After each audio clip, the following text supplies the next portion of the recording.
Toughest guy in the building, man. Toughest guy in the building. 6 years old, and dealing with that, and his mom Jessica and his dad Eric, to have them here and to be able to recognize him and bring him in the locker room after a big win and present him the game ball. Call his number and his name to the starting lineups. Pretty awesome day.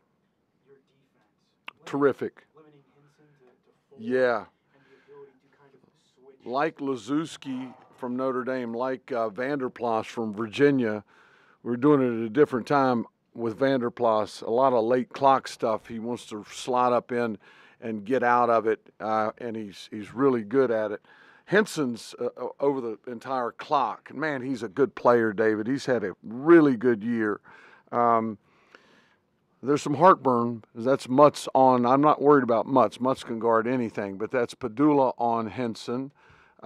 Blake, as good as he is not one to take you into the post. But he's a heck of a basketball player. Burton's terrific. Nelly, they've got a very what has occurred here is not by accident. Jeff Capel has done an excellent job. They are very, very good.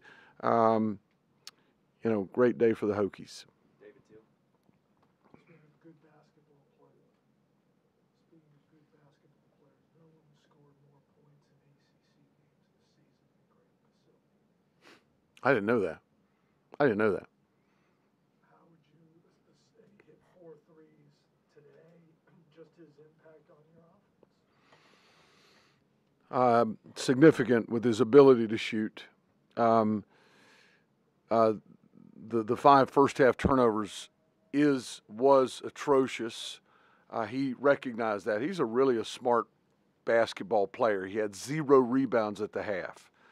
But he's put together a really good ACC league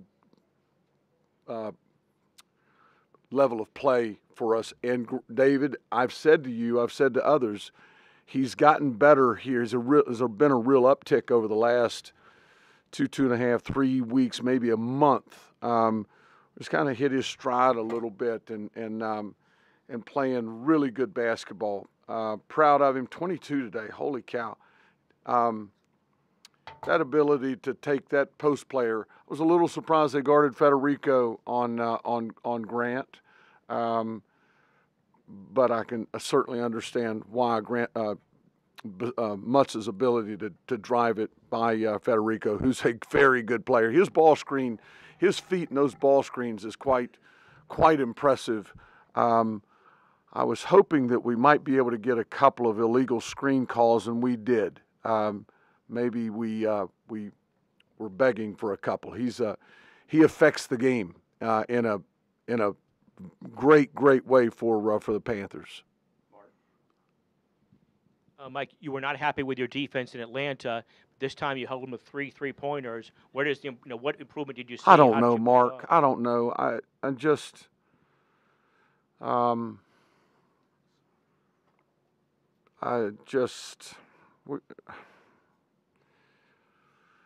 to do a better job with them. We were awesome. We've been, there's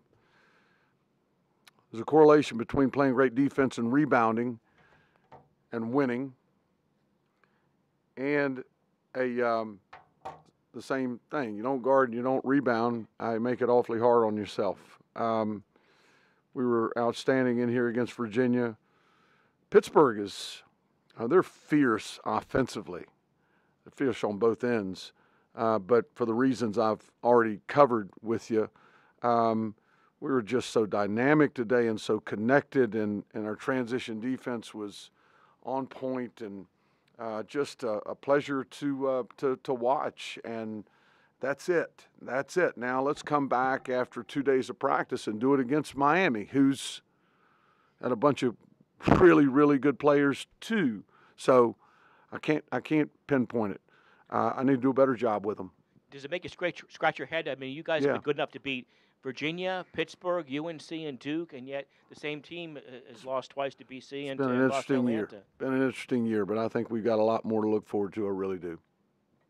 Paul, is MJ Collins the second toughest guy in the building?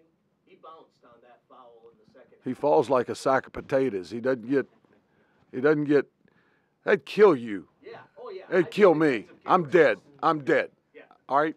And bless his heart, he goes to the rim, and he's got a flipping mask on, and a finger goes into his eye, and he's writhing in pain. All right? And then here he goes, has a great pass. Holy cow, I think it was Mutz on a back cut down along the baseline, and he's going to dunk it. I think it was Henson or Burton. I would not want Burton to hit me. Holy cow, the guy looks like an ACC middle linebacker. I mean, he's taller than I remembered him being last year. And, boom, he goes down. And I wanted to I called timeout to see if I could leave him. And he said, no, I want to shoot foul shots. I said, okay. You want to stay and guard Sabanda? He said, no, I want you to take me out. So you want the 2 points, but you want me to be concerned about my matchups here. But I am proud of him. Proud of him, Paul. He is tough. He is really a tough man, and lucky to have the opportunity to coach him. John Camden has been playing quite a few minutes for you also, giving you some quality minutes, especially in the first half. Even late in this game, he had to give you some minutes. Yeah. Can you talk about just kind of his growth a little bit this year? He's a good basketball player. He can make a shot. He got fouled in the first half. Made both, I thought. He's got to continue to get better foot speed, foot quickness. We thought Elliott was a great matchup on him. Jeff caught me kind of guessing a little bit, and it was on Sabandi, and Sabandi got by him, and that was in the second half. But he's a good basketball player. He's a great kid. He works at it, and, happy he's in a Hokie uniform. Anybody else? Anthony, go ahead. Poteet tonight, 15-6, second leading scorer. 15 points? He did. He hasn't had 15 points in the last 4 practices. And it was great interior passing, and we had him a bit churned up, I thought. He's got great hands, and he's physical. And he's got a rear end, as broad as the front of a Buick. And, he's working better in sealing people, making his fouls. He wasn't great tonight there, but man, he was good. I'll tell you what else he can do. He gives you some flexibility defensively because he can really move his feet. He's a big man with really I call him the dancing bear. He's got really good feet and can switch on some things. And he wasn't fouling incessantly tonight as he has over the last couple of games. And his physicality, you touched a little bit on the line. It's a real luxury. Lynn Kidd's a tough hombre too. He'll blast you across the nose too, and that's been a pretty good. We gotten good play from our front court most all year. Those two and Mutz and Basili. Mike, was there a moment with Chase in the locker room with the team? Yeah. And how do you feel as if the players were impacted by his presence? Anthony was sitting beside me. Actually, he was sitting on my lap, and then as he's sitting beside me, and I presented him the game ball, he was a lot more excited about all the snacks and food in the locker room, all right, than he was that game ball. But I did seem like any 6-year-old, he's going to be out there bouncing it on the castle floor. Our players are very much aware, all right, and they ask about him a lot. And I've talked to Eric a couple times a week in a text. I called him yesterday just to make sure everything was okay. Young man is doing great. He's in school. He's doing very, very well. Again, just thrilled that we were able to have he and his family with us and to recognize him. And I wore my shoes again. I'm proud of my shoes. Now they'll go back tomorrow or Monday, and they'll be auctioned off with the proceeds going to pediatric cancer research down there. So. Last question, Ryan. Coach, last year you had Kenny Aluma, who was leading scorer for you guys, and then this year started off with Padula, but then he had to play a lot more minutes. Yeah. Injuries to Rice. Mm-hmm. So how big has Grant Facility's production been in terms of taking pressure off Padula? very, very impressive.